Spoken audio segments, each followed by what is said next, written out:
The Bay Area's rock station, 107.7 The Bone. Dave Mustaine, Megadeth, you have done a million things and now you've finally put them all in a book. Yeah, I did. Is it tough being on book tour and rock tour all at the same time? There's a lot of stuff that's going on. I'm excited to have the interest in the group because it's really good for us. We have a new record out, and we're also celebrating the 20th anniversary of Rest in Peace, and so that alone is fun for us. We've had a great tour so far with this summer with Slayer, with Testament, with the Big Four stuff, with all the festivals overseas. It just seems the pendulum is just swinging my way no matter which way it goes. Everything is just... I saw somebody said something that when have they ever seen every single card land my way, and it's like, I don't know that it ever has, and I don't want to jinx it right now, so I'm going to just kind of stay out of it. And it's been really cool, because I'm seeing a lot of friends from the past, people that are coming out that aren't really fans of metal the last 10 years. They just came out because they liked Rest in Peace 20 years ago, and they go, oh my God, I forgot about how great this music was. And of course now they're fat and bald and everything. And bringing their kids. Well, there's nothing wrong with that. It's just, when you get away from the stuff that you love when you're a kid, you tend to forget about it. It's like sometimes when you watch a movie that you loved as a kid, or you watch a show that you used to like, sometimes for me it's kind of weird because I'll watch a show that I used to be completely just engrossed in no matter what, like the Three Stooges.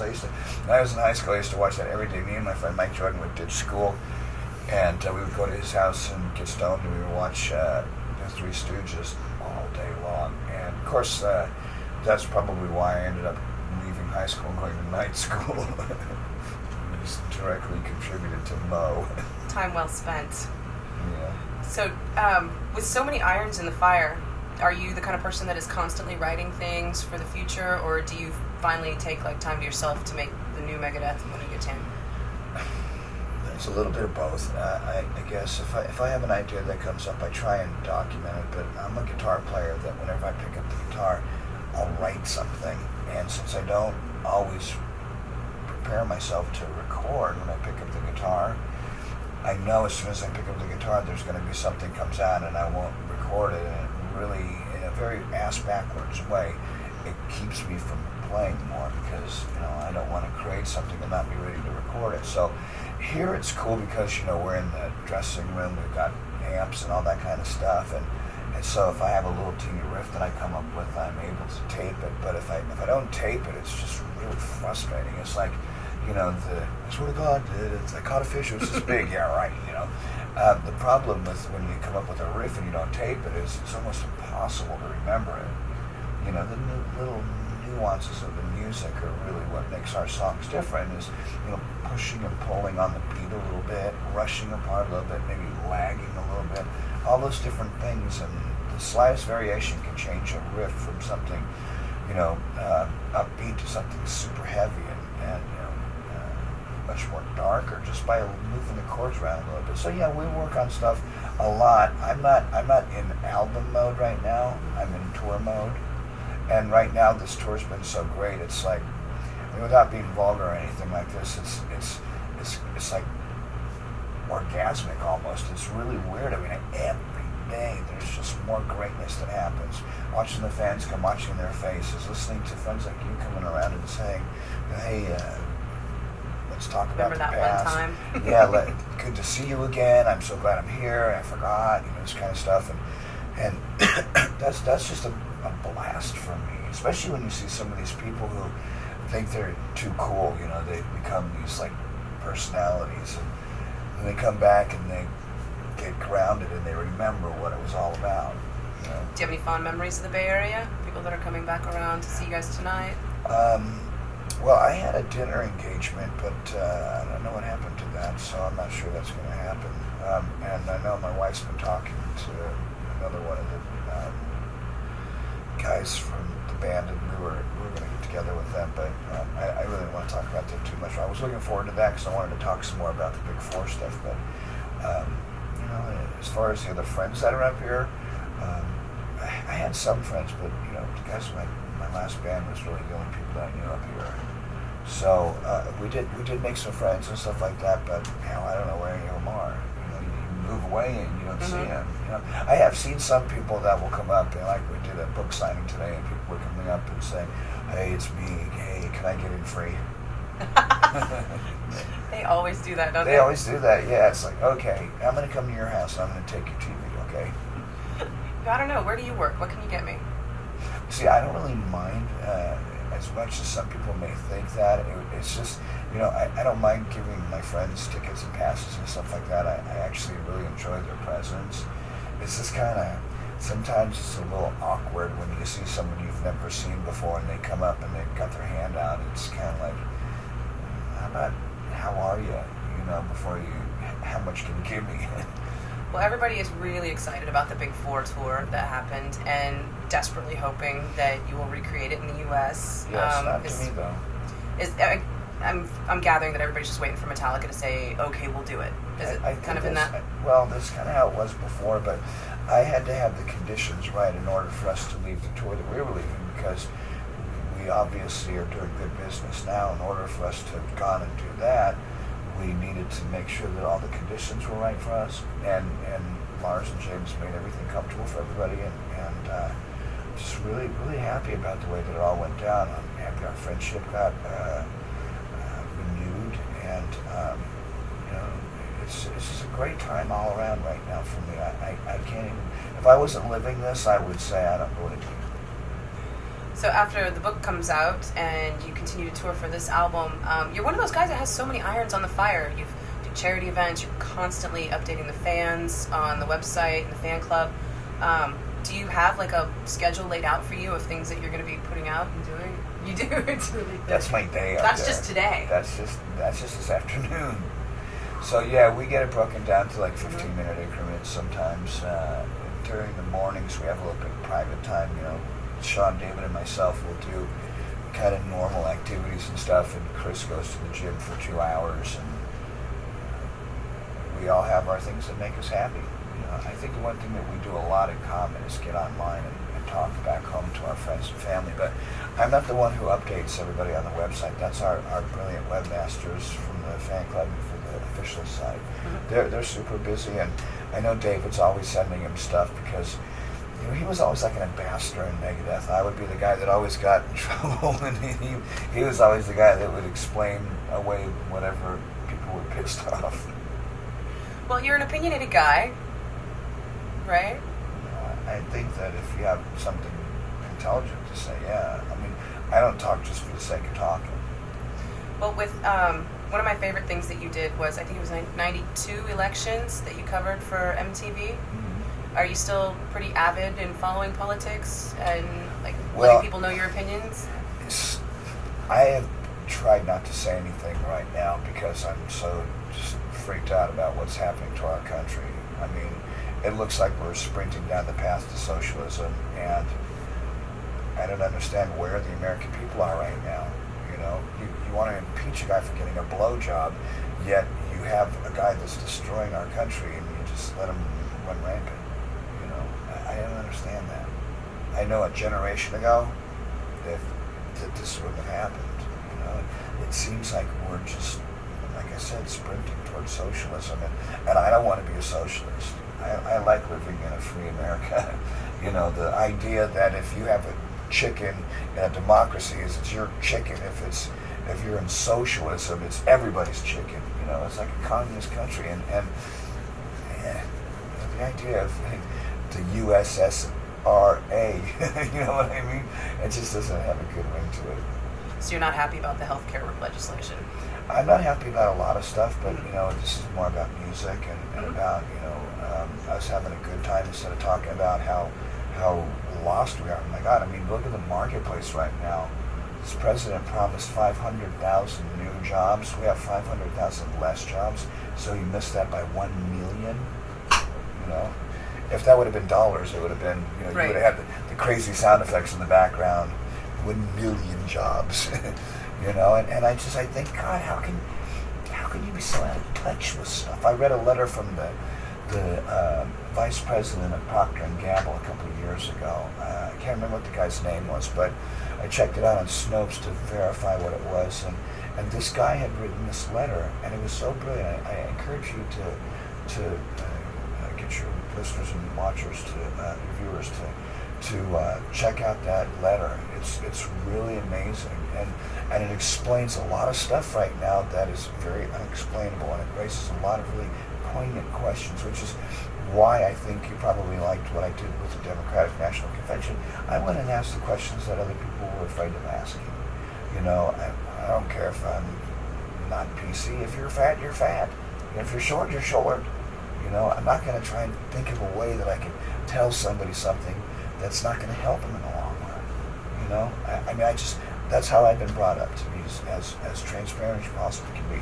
Now, I don't go around being ruthlessly honest. If someone, for example, when my mother-in-law cooks, I don't tell her how it really is. You don't tell your mother-in-law if she's fat.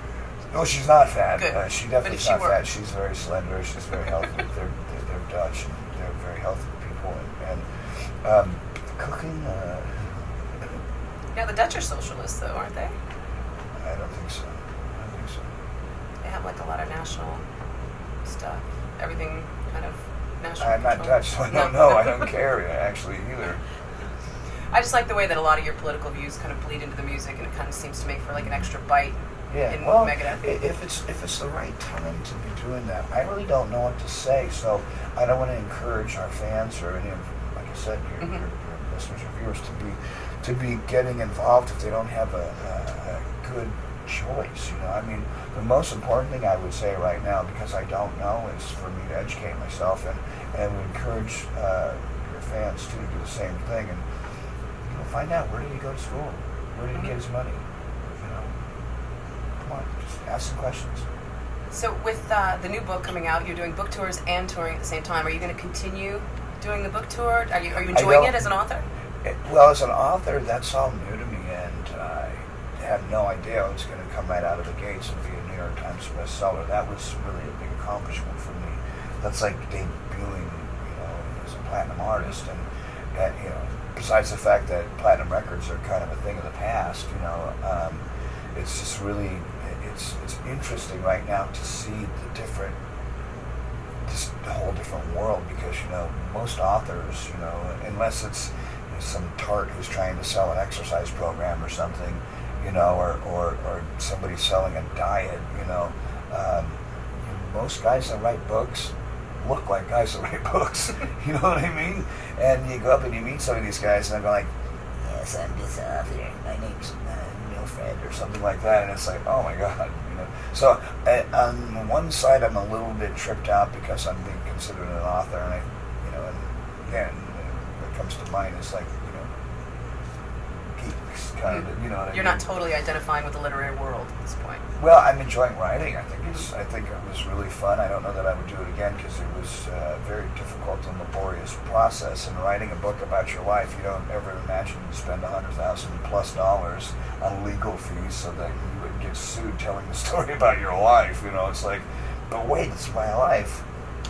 I lived it. How can you possibly sue me? And that's just the nature of our country. Mm-hmm. We've lost sight of the American ideal so much so now that we're just waiting for some poor bastard not to put the lid on the coffee and waiting for it to scald our crotches so that we can sue.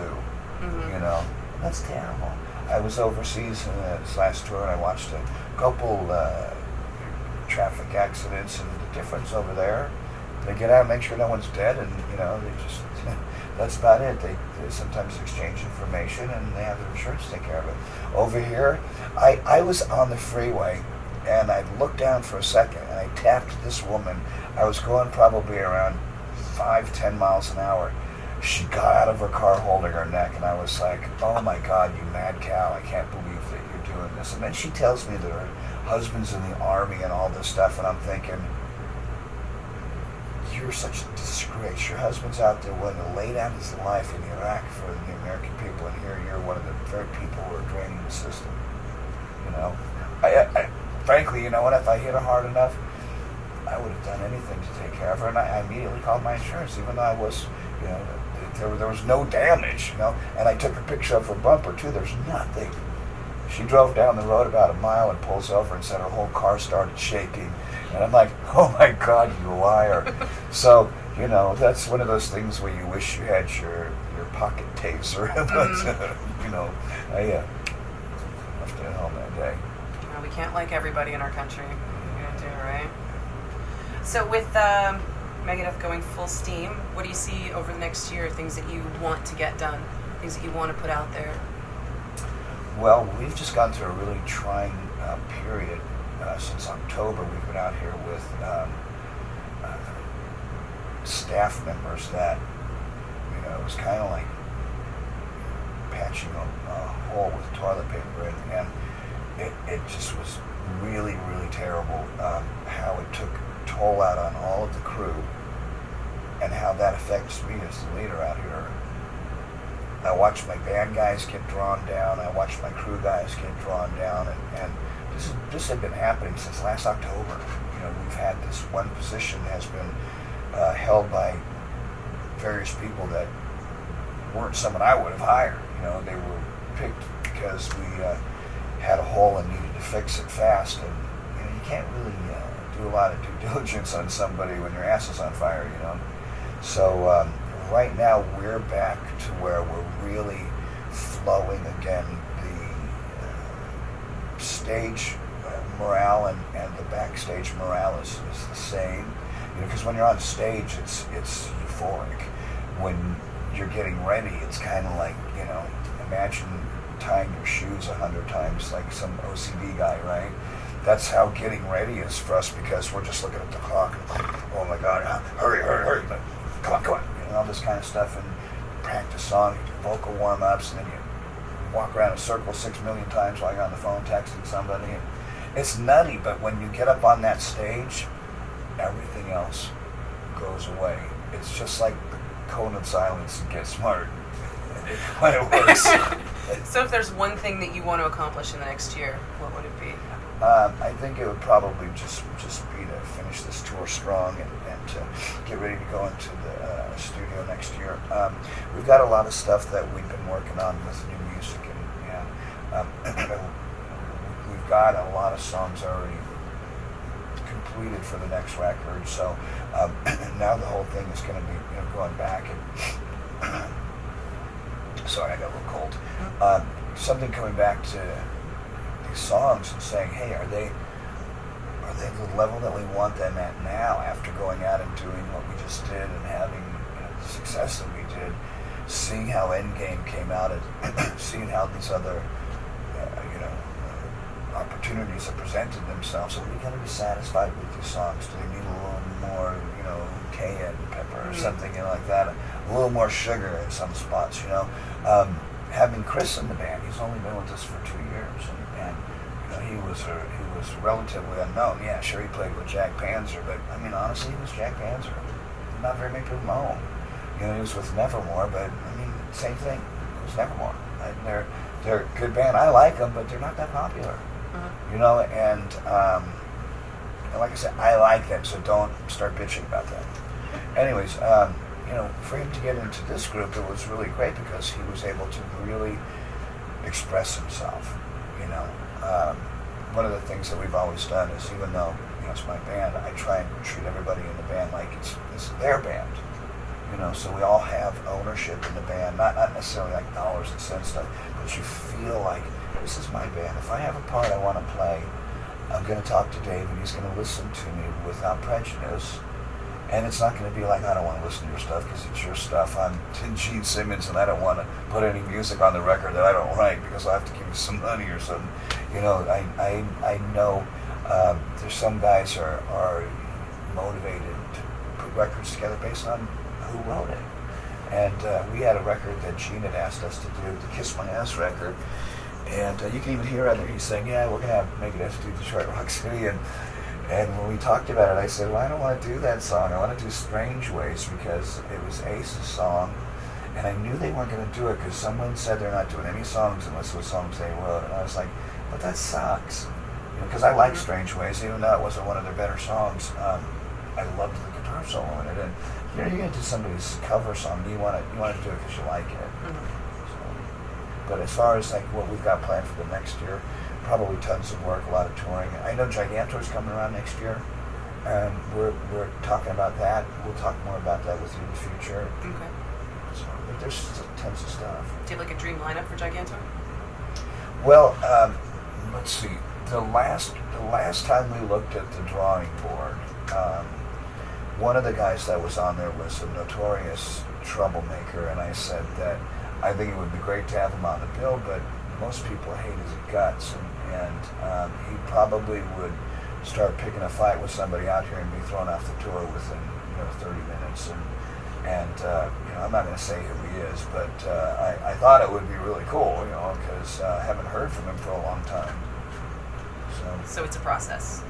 Well, the other bands, that we were looking at was Motorhead and Michael Schenker Group, and looking at some East Coast metal, because, honestly, when you think about heavy metal in America, it's usually, more often than not, the West Coast metal scene. Because, there's good metal on the East Coast, but, really, there's Anthrax, there's Overkill, there's not really a lot of other bands that I know of from New York that really survived. Mm-hmm. Okay. We have to cut. You have a meet and greet to go to, so thank you very much. You're welcome. Appreciate it. You're welcome. The Bay Area's rock station, 107.7 The Bone.